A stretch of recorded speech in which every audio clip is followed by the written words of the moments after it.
ka je gidan nan ka ce ana sallama da Hauwa Kulu. In an tambaya ka ce musu ni ne dan Audu masu kwangin zuma. Kai share shi za in shaida maka, in an tambaya ka ce musu ni ne dan Jauro masu gonar rama.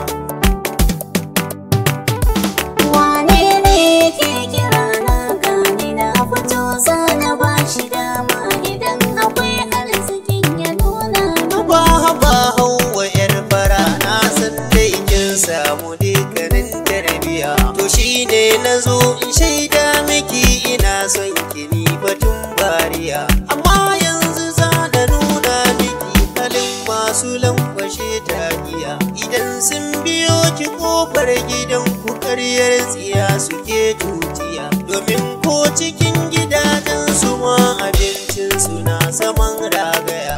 Amma sai su zo da karyar tsiya in an yarda gobe ba sa zuwa. To in haka ne kuwa na ga musu duka bayanan ka sun tsaya mini a rai in shaida maka. Amma yanzu har in je gunsa in sanar masa dai na dina haka. To kai kuma me ya kawo ka za ka zo har gidanmu mai rawani da jar takiya. Udan da ka taki saurari zantuka masu ratsa kalbi haka.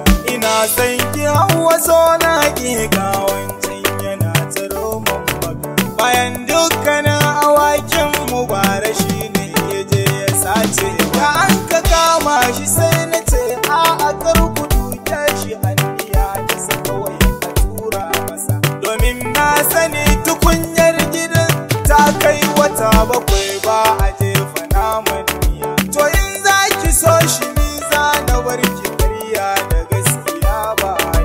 A'a ne ba za na je gunsa ba da kaina amanta share shi zo na taka maka.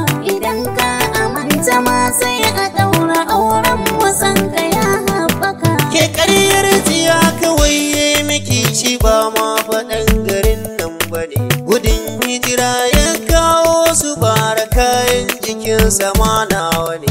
Ina kasa gane mai gaskiya tsakanin ku za ku ruɗa ni ne. A'a Hauwa zabi wanda kike so dan